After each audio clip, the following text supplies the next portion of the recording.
We're here with Jason Bell, week 12. We wish it was week 2. It's flying, isn't it? It's week 12 in the NFL. Like, there's a lot of teams on bye this week. So one of the first things I was going to ask you is kind of, how do a team get? What do teams do during a bye week? Is it a chance for a rest? Is it a chance to kind of just reset? I think different teams do it different ways. Yeah, very interesting question, because you're right. It depends on where you are in the season. Some teams need a rest, right? They have injuries, so it's about getting healthy. Other teams need to correct something. They've had a problem they need to address. So it gives the coaches a time to do what we call self-scout. They look at the tape, they look at things they're doing wrong and things they're doing right, and they correct it. A lot of times you're trying to counteract what teams are doing to you, so you're looking at the tape when you have tails and you're giving away things with formations and things like that, and you say, hey, we have to fix this because our opponent seems to know exactly what we're doing. It's hard to do week to week in the NFL, but when you have that week off, you can really address that. So it depends on where you are. Yeah, I was in New Orleans a couple of weeks ago, and Darren Rizzi was speaking, and he was like, we haven't got much time to sort of implement tactics now. It's like just make an early impression, and he's made an early impression. For someone like Rizzi and the Saints, is it now about kind of the sort of game plan you would want to play? Yeah, now he's looking at his personnel, and he's thinking about all the things he told himself before he would change if he got into that role, and now he can do it. He can get his coaches ready to coach. That's the thing. Have you prepared your coaches in what they're going to tell the players? And you need time for that. Like you said, from week to week, you're trying to get ready for your opponent, but in that bye week, your opponent really is you and what you need to fix with your team. So in terms of teams who maybe need to fix some things, I was going to ask you about the Ravens, right? They seem to be a team that on any given week can mow anybody down, but they do seem to just fall short in games that are sort of almost early playoff games, and that's been a big question. Yeah, it's tough. A lot of the issues are on defense, giving away chunk plays in the passing game, but they've gotten better on that. Their middle linebacker, Roquan Smith, has had a little hamstring issue, and that really slows you down when that's happening. But because this offense is so explosive, they can really do whatever they want at any time. They know they have a chance. They are trying to correct things for this playoff run and hopefully a Super Bowl chance and opportunity. So this is a team that, yes, they have things they need to fix, but they're so good that they know if they just concentrate and get better each and every week, it gives them a chance in the later rounds, and that's what you want. Is that almost, sort of teams like the Bills, the Chiefs, the Ravens, who almost in their minds know they're going to be there in the postseason?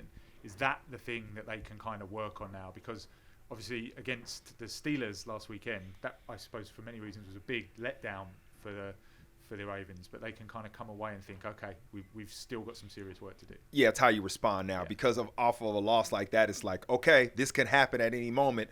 Now you go into practice and you prepare differently, because you know any team can beat you if you're not at your best. So great teams, when you have a loss like that, it's good for you because you go in and you have this self-realization that you aren't preparing the way you need to be, or you're letting things fall through the cracks that you can't do if you want to be a championship team. As good as they have been, do you have a few concerns over them? I have a few concerns on every team, and that's what happens every year. But it's about how you mask those things, how you get better, and how you prepare for your opponent, meaning we know you know what we don't do well, and we know what you don't do well, and we're going to attack it. But how do you adjust that? So it's at this time of the season, it's like anything. Know yourself. Know what you're good at, know what you have to work on, and then when you go out and play, make sure you're always guarding and protecting that. And the best teams and best coaches and best players do that. I feel like you're reading my notes, because I'm just going to say the same thing about the Chiefs, right? No one's as good as the Chiefs, but now, obviously, they've come close to defeat. Now, after defeat, this is about kind of doing what we know they do well. Yeah, the thing about the Chiefs is, as much as I question them, especially on offense, what I saw Patrick Mahomes do in the playoffs last year was unbelievable. I mean, he just lit them up. He became Patrick Mahomes, who we know of. So I'm almost thinking, even though I don't believe they're the best team in the AFC, if that happens again, who's to stop them? The defense is great. They're not as good as they were last year, in my opinion, because they lost their corner, Snead. And because of that, they can't play man-to-man all the time like they want to. I mean, Trent McDuffie is really good, but, they had two great corners last year. But my goodness, the way Patrick Mahomes turns it on in the postseason, they're going to be hard to beat with Andy Reid. You got a play caller and a playmaker. It's hard to doubt them. I saw them described this week as the new America's team instead of Cowboys, and I think that has to do with TV figures. But then I saw a really good piece on Fox yesterday, which was kind of talking about how like the rest of the NFL now see them as this kind of supervillain. What would you rather be? Would you rather be America's team, or would you rather be the supervillain that everyone loves to hate? I feel like you have to be both. Yeah. Because if you are de facto America's team, that means you're getting all the attention, which means you're a villain to everybody else. So this is true. They had a lot of attention for things on and off the field, deservingly so. They performed at a high level, especially under a lot of scrutiny, a lot of eyeballs last year. But this is what happens when you win. Everybody's going for you, and it's just like a championship fighter. People, 50% of the crowd is there to see you win. 50 is there to see you lose, and I think that's what it is with the Chiefs this year. I'm going to move on to another team now, and a team who've kind of been in the news for various reasons over the last couple of weeks, and that's the Giants and Daniel Jones. Feels like he's been treated a bit harshly here. Where do you stand on something like that? You know, this is the NFL, and as a player, I feel bad for him. I understand. But never forget, it's always business. Sometimes they say, oh, now it's the business end of the season. It's always business in the NFL. And he's an expensive quarterback.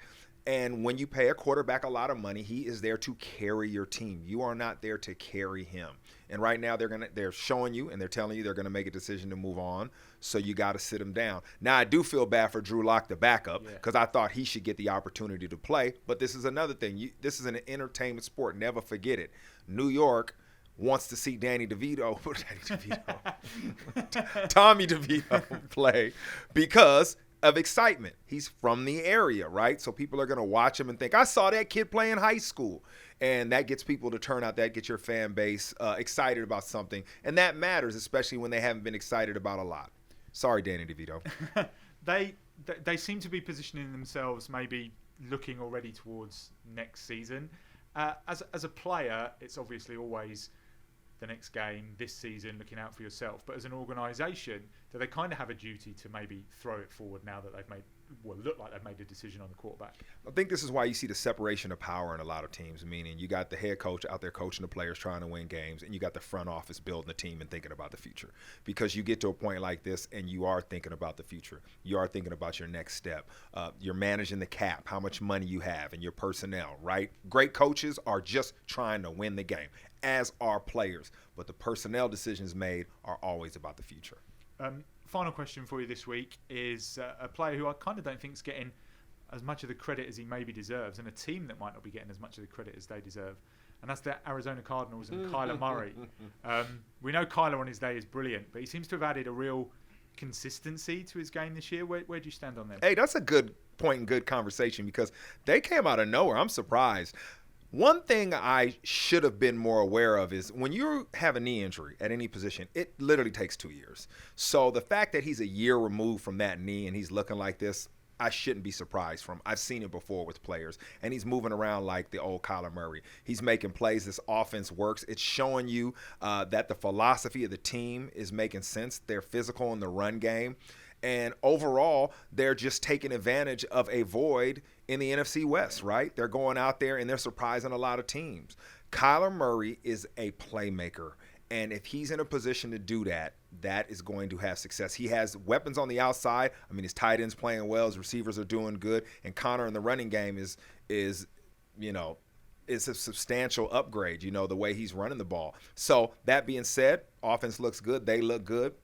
Arizona, man, they're threatening everybody in the West. Is there a little example there of kind of how quickly sometimes a franchise can turn around? Because they made some changes in the front office, changed the coaching staff. Kyler obviously had an injury, but they look pretty well rounded, as you say, in a division that no one's really stepping away from the pack. Once you have a change in belief and culture and direction, it's all about the players kind of seeing improvement. We just want to play better and win.